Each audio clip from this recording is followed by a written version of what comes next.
Girl discovers secret letter her adoptive parents kept hidden for 2 decades.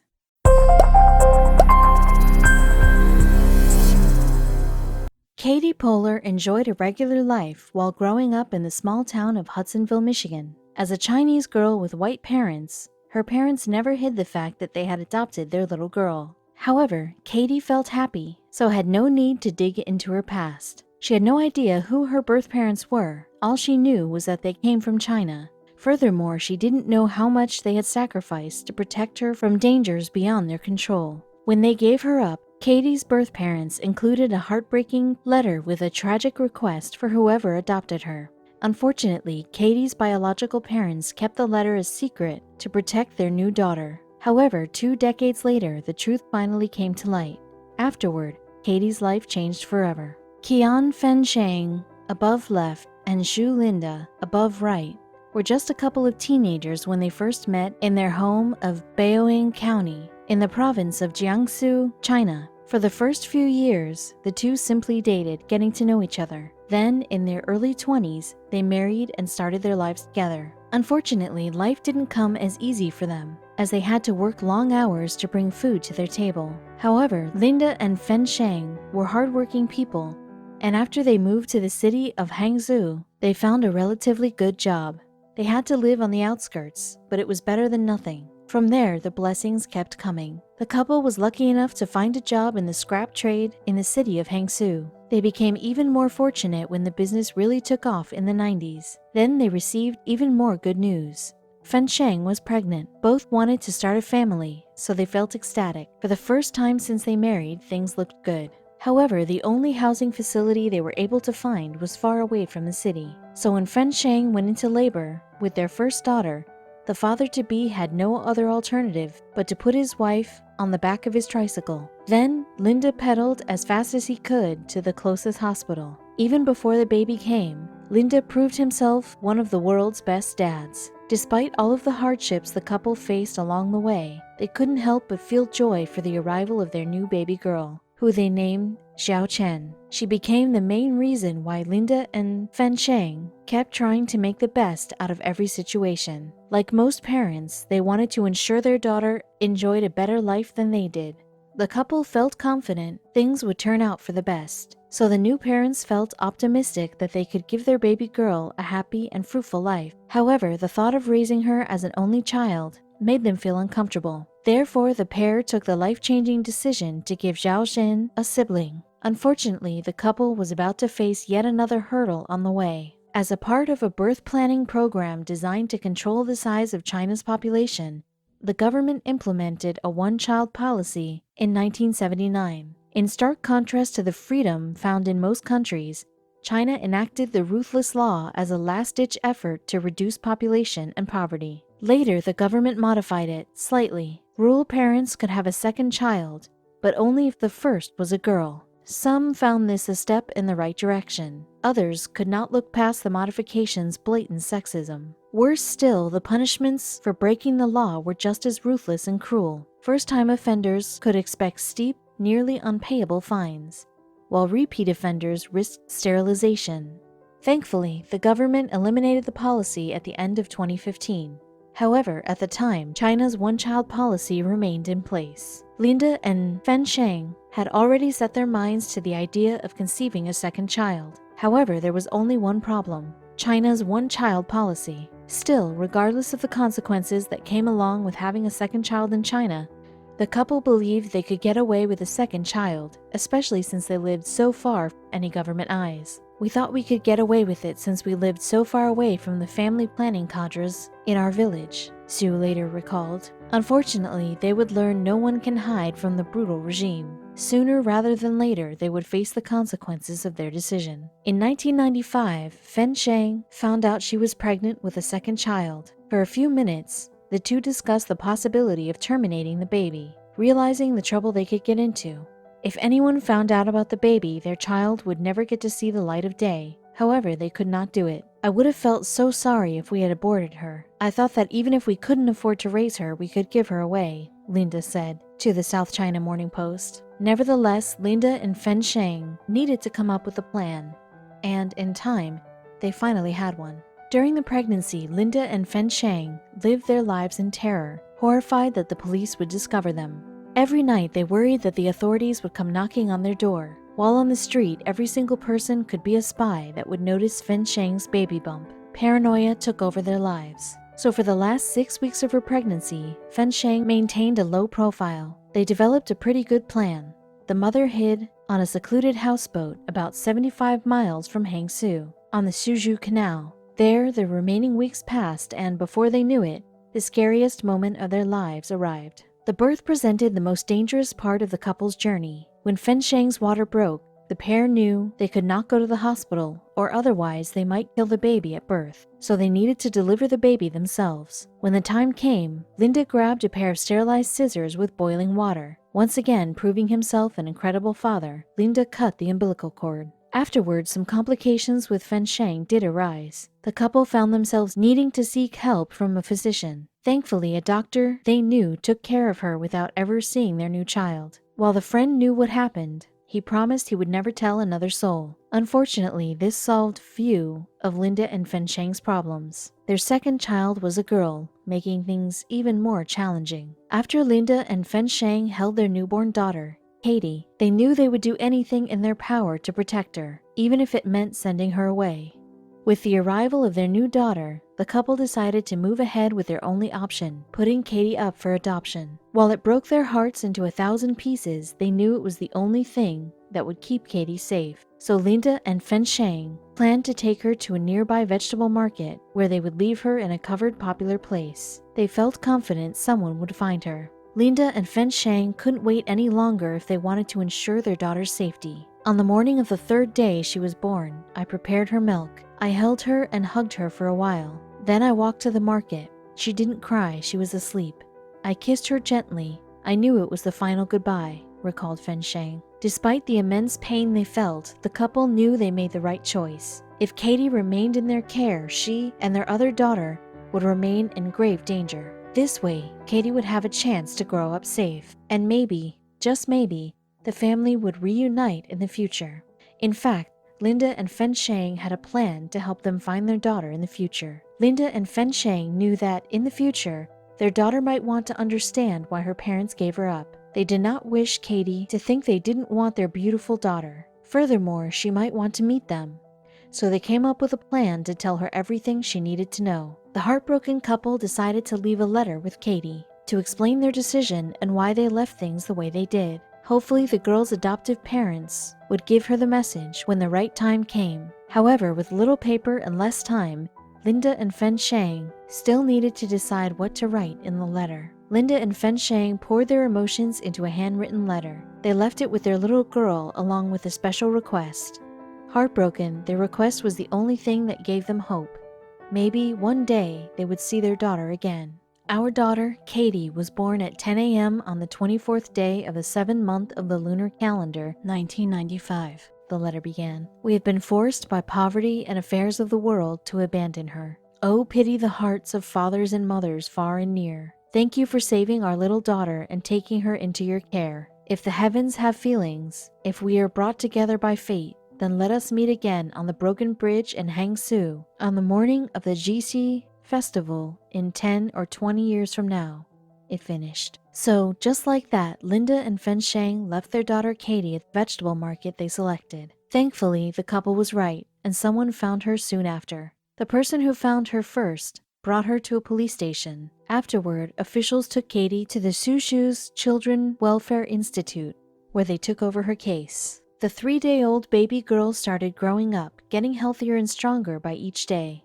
For a little over a year, the baby girl stayed in the case of the Suzhou Children Welfare Institute. However, shortly after her first birthday, everything changed for little Katie. Meanwhile, in America, there are over 2 million American parents actively looking to adopt. This means for every American child placed up for adoption, over 30 families are looking to adopt that child. So services often bring over children from other countries who need families. Bethany Christian Services, one of the most famous adoption agencies in America, frequently arranges visits to different orphanages in various countries for American couples. This time, the agency had arranged for 10 American couples to travel across the world and visit the Suzhou Children Welfare Institute. All 10 couples were looking to adopt daughters. As mentioned before, China's one-child policy favorited boys over girls, so the orphanage was filled with girls. Katie, a sweet 1-year-old, quickly caught one couple's particular attention. Ken and Ruth Poehler from Hudsonville, Michigan, joined Bethany Christian Services' trip to China. Despite already having 2 children of their own, the Poehlers felt determined to adopt a daughter. "We didn't really think it mattered which country we adopted from," Ken Poehler said. "But we have a brother-in-law who's Chinese, and Ruth's sister adopted from China too, which was neat." So the couple visited the Suzhou Children Welfare Institute, and when they laid eyes on little Katie, they instantly fell in love. They didn't waste any time, and soon Katie became their adopted girl. However, their new daughter did not come alone. Along with the adopted girl, the agency also gave the Poehlers Katie's birth parents' letter. Of course, they didn't speak Chinese, so the couple had no idea what the content of this letter was. Once they left the agency, the Poehlers asked their translator to read them the letter out loud. When the translator started reading the letter to the couple, they couldn't believe what it said. Ruth burst into tears, moved by Fenshang and Linda's heartfelt message, and she wasn't alone. The translator was so moved by it, she was in tears while she read it out to us, Ken commented. Despite them knowing the importance of it, the couple had to make a decision on whether or not they should show it to their daughter. After some hard thinking and deliberation, the couple felt the right thing to do was to keep the note a secret. They felt that letter would simply complicate their daughter's life, who would already have it hard as an adopted girl. In time, when she became more mature and able to understand, they would reveal the letter to her. The Poehlers believed that when Katie became an adult, she could receive the letter. Although it would likely still hurt, she might one day need to know.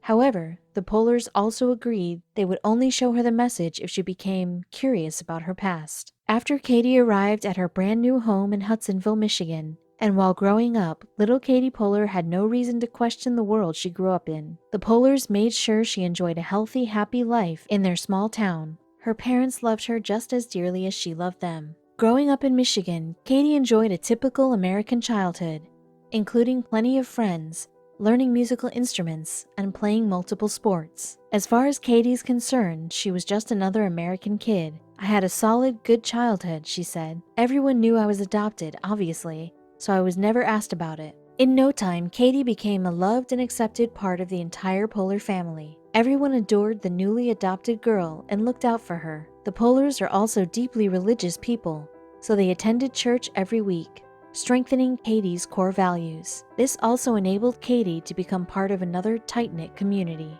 Katie is proud of the religious family she grew up in. As for her 2 elder brothers, she said, "My 2 brothers are quite a bit older. I guess if I felt different, it was because I was the youngest and I was a girl." Still, Katie's life got better and better with the Poehlers. As Katie grew, she became a beautiful young lady who excelled at nearly everything she did. Taking a peek into the Poehlers' family photo albums, we see plenty of photos like the one above. Katie traveling and enjoying life alongside her parents. She also regularly competed in track and field competitions, winning them often. However, she enjoyed some sports. Katie particularly loved playing the piano and viola. Still, she led an active life, outdoorsy life, and was always a happy and healthy kid, constantly playing with her brothers. She had everything she could ever ask for and more. Unfortunately, in time, Katie started to realize she didn't match everyone else. While she was happy and grateful for the family she grew up with, there were days Katie was curious about where she came from. However, Katie chose to keep most of the questions to herself, rather than asking her parents. She understood what adoption meant and could put 2 and 2 together. Still, sometimes Katie could not help but ask questions. Sometimes Katie would ask her mother, "Did I come from your tummy?" And Ruth would answer, "No, you didn't come from my tummy. You came from a lady's tummy in China, but you came from my heart. You were born in my heart." Katie seemed satisfied with her mother's response, so she'd run off and get preoccupied with something else. Meanwhile, back in China, time marched on as if nothing happened. Katie's biological parents opened a second-hand electric appliance store. Linda and Fenshang worked tirelessly, week after week, to support their eldest daughter and themselves. Over the years, the couple saved up enough money for a 2-bedroom apartment after years of living in poverty. On the outside, it might have seemed like they forgot all about Katie. However, Linda and Fen Sheng never forgot their beautiful daughter for a minute, nor the promise to meet again one day. The letter specified they would be waiting on the broken bridge on the day Qixi Festival. So in 2005, without knowing if their daughter would be there, the couple maintained their promise. Linda and Fen Sheng prayed that Katie's adoptive parents had received the note and they would honor their wish to see their daughter again. On Katie's 10th birthday, the family went to the bridge with the hope that they might finally see their baby girl again, after a decade of being apart. We got there early and carried a big sign with our daughter's name and words similar to those we used in the original note, Linda told BBC. He also recalled how awful waiting felt.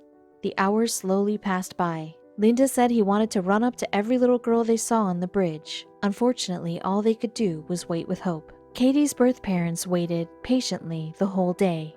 However, by the time 4 p.m. rolled around, they had the feeling no one was coming. Soon after, the couple decided to head back home. They felt horribly defeated, but they were not ready to give up yet. After all, this only marked Linda and Fen Sheng's first trip to the bridge. They had no idea that the Polars had indeed received the note with the adopted girl. Furthermore, they hadn't ignored Linda and Fen Sheng's request. All the way across the globe, the couple had been talking to a friend of theirs who often traveled to China for business. Katie's adoptive parents came up with a plan to let the birth parents know their daughter was safe. Unfortunately, they were too late. The Polars wanted to let Katie's birth parents know their daughter was adopted by a family who adored her, and she was in a good home. So they turned to a family friend who often traveled to China for business. In turn, he had a friend named Annie Wu, who could and would help the Polars get a message to Katie's parents. They asked Wu to go to the broken bridge and find Linda and Fen Sheng. Meanwhile, they elected not to tell Katie, not wanting to involve her, as she had never really asked about her parents. Sadly, Linda and Fen Sheng had already left by the time Annie Wu got to the bridge. She looked around for any distressed-looking parents, but with no luck. However, when Wu was just about to leave, she noticed something that captured her attention. As Wu started to depart the bridge, she spotted a news crew filming a piece about the ongoing festival. Wu decided to approach them and ask if she could review their video to see if she could find Katie's birth parents.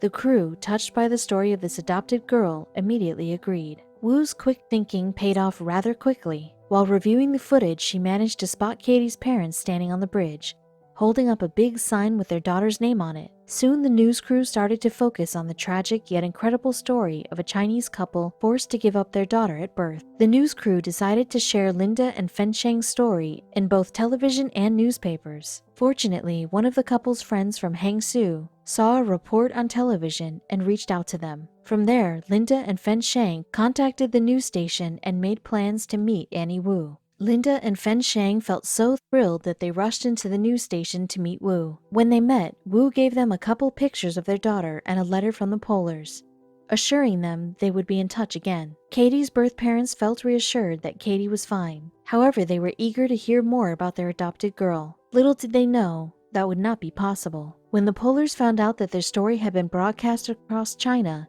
they weren't happy at all. They backed out and decided that, at this point, the best was to break ties with Annie Wu and Katie's birth parents. The Polars believed Katie was still too young to handle all of this. They didn't want to confuse the adopted girl by bringing her past into her present.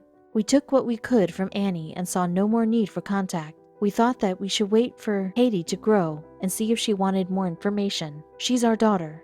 Yes, she has her birth parents, but a deeper relationship with them would really complicate matters, Ruth later said. Linda and Fen Sheng were heartbroken when they learned that the Polars no longer had any interest in meeting again. However, they didn't want to give up and continued to visit the broken bridge every Qixi festival for another 10 years. Since 2004, I have visited the broken bridge every year. I knew there wasn't much hope, but I still kept waiting, Linda told the South China Morning Post. In their eyes, they still had another chance. In the letter, they also specified they should meet on the bridge when Katie turned 20 years old. They decided to continue to arrive at the bridge every Qixi festival until their last day, even if she never showed up. However, something miraculous was about to happen that would change the course of events to their favor. Another chance for Katie's birth parents presented itself some 10 years later. A documentary filmmaker, Sheng Chengfu, was making a short film on Chinese children adopted when a friend told him about Linda and Fen Sheng's story. He found the story moving and believed he could track down Katie's adoptive parents. Chang Fu also reached out to Linda and Fen Sheng, meeting them. After seeing their desire to see their daughter, he was determined to track down the Polars at all cost. He began searching through the internet for any mention of a Chinese girl adopted by Americans in Michigan. Unfortunately, nothing turned up. Still, Chang Fu remained persistent and kept trying. Luckily, after meticulous research, Chang Fu did find an online message board for American parents with adopted children from Sushu's Children Welfare Institute. That's where he spotted a message from a Ken Polar mentioning his daughter had a knee problem from rheumatoid arthritis. Chang Fu did some more digging and found a picture of Ken online that matched the man in the photo Annie Wu had given to Katie's birth parents. He tracked the Polars down, but they were reluctant to participate in the film. They decided not to stir up Katie's past and therefore turned down the offer of meeting Linda and Fen Sheng on the broken bridge. Once again, it seemed as though Linda and Fen Sheng would never see their daughter again. Meanwhile, overseas, Katie had no idea what was going on. All this time, she graduated from high school and then attended Calvin College, dual majoring in public health and music. After turning 21 years old, Katie decided to move to Spain for a semester as an exchange student. She realized her new classmates might be curious about her origins, but she had no idea where she came from. It was at that moment she decided it was time to have a chat with her parents and asked them if they had any information about her past. Without knowing, Katie began a path that she could never turn back from. The Polars had said that if Katie ever became interested in her past, they wouldn't hide the truth from her. Furthermore, Katie now seemed old enough to handle the sensitive information. While they were in the car one day, Katie decided to pop the question, "What do you know about my adoption?" After all the years, Katie's mother decided to tell her about her past as an adopted girl. "Well, we should tell you that we actually know who your biological parents are," said Ruth. This rocked Katie's world. The adopted girl could not believe they had kept the information from her for so long. Meanwhile, Katie could also not help but feel terrified at the prospect of meeting her birth parents. No surprise, it took Katie quite some time to sort through everything inside her head. After taking some time, Katie reached out to Chang Fu and told him she wanted to meet her birth parents. Afterward, Chang Fu arranged a meeting between the adopted girl and her birth parents at the Shiki Festival on August 28, 2017. Chang Fu also made some other plans to fill out his documentary. A couple days before, he met Katie at the vegetable market where her parents had left her. It blew her mind thinking how far she had come before she could even talk. After seeing where she started her journey, all that Katie had left to do was meet her parents. This adopted girl would finally meet her parents after so many years. However, while everyone felt excited, they also had some fears and reservations. "I think my biggest fear in meeting my biological family is that somehow I'll disappoint them more. In a lot of ways, obviously, they feel like they've let me down, but I also know how much pain they've gone through," Katie shared in the days before the meeting. However, although she didn't know it, Katie's birth parents felt the exact same. "What can I say to her when we meet? Would it help to say sorry? No. 10,000 sorries wouldn't be enough," Linda said to BBC. On the other hand, Fen Sheng, who was feeling very emotional, knew how she would react. "I will absolutely and uncontrollably throw myself at her and beg her forgiveness." The reality was, nothing could prepare them for the meeting they had waited for. Chang Fu wanted to prevent Linda and Fen Sheng from seeing Katie before the scheduled reunion. However, Annie Wu was back in the picture and let them know Katie had already arrived in China. Excited, they rushed to her hotel. However, Katie turned them down, feeling too overwhelmed. She needed more time. The couple felt hurt, but they knew they would get their chance soon at the broken bridge. When Katie went to the bridge to meet her birth parents, Fen Sheng couldn't help to break down and sob while clinging onto her daughter. "I've finally seen you. Mommy is sorry," Fen Sheng exclaimed. "You look so much like your mom, but you don't know what I'm saying," Linda said, realizing Katie couldn't speak Mandarin. 22 years after her birth, Katie finally got to meet her biological parents. After the meeting, they invited her to stay for 2 days in her sister Zhao Chen's room. All this time, Katie didn't even know she had a sister. During their time together, she tried her best to communicate with the little English Zhao Chen knew. Linda and Fen Sheng also took Katie to their hometown, where she met her grandmother, who had suffered a severe stroke a few years ago. As soon as her grandmother saw her, she held Katie's hand.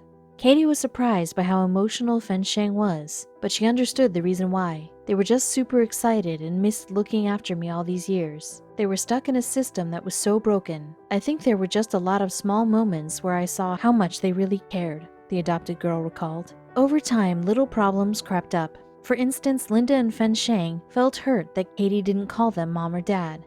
However, Katie said that in America, kids call their parents by their first name. It was an innocent lie, as the adopted girl didn't want to hurt her biological parents' feelings. However, at that time, she still had a difficult time viewing them as parents. There were also some culture shocks. Fen Shang couldn't believe Katie worked to earn extra money, as her sister, Xiao Chen, had never worked. "My Xiao Chen here has never had to wash a single bowl," she said to Katie. "We still feel so much guilt. If we hadn't abandoned her, she wouldn't have to suffer so," Fen Shang commented in an interview. Equally, when Katie learned how much poverty her parents had to endure as migrant workers, it seemed light years away from the childhood she experienced. Katie's Asian identity was solely based on her appearance until she was able to visit China. Now it's deeper than that. "It's good that I am more in touch with where I came from, but it is also confusing. I am a product of where I grew up, and that is not Asian in any sense of the word," she said. Katie felt a little disconnected from her parents as they don't speak English, and she can't speak a word of Mandarin. However, she does want to build a relationship with Linda and Fen Shang. While her biological parents are proud of the woman she grew up to be, they were also sad when she had to go back to America. They felt grateful to get to see her again, yet they felt desperate to spend time with Katie after so long. Nowadays, Katie Poehler is still an adopted girl getting used to the idea of having two sets of parents. Linda and Fen Shang have promised they would be patient, while Ruth and Ken are happy she found her way back to them. "We love her dearly and she knows that. We haven't lost anything today. We're just happy for her," Ken said. Fen Shang also shared her thoughts on the entire situation. "Now that we have met her, we miss her even more than before. I guess we can only tell ourselves she is like a daughter who has been married off. One thing we know for sure is Katie is surrounded by love. The love is almost overwhelming. I know my adoptive parents love me, and now I have this whole other love that I never knew existed, but I guess was always there."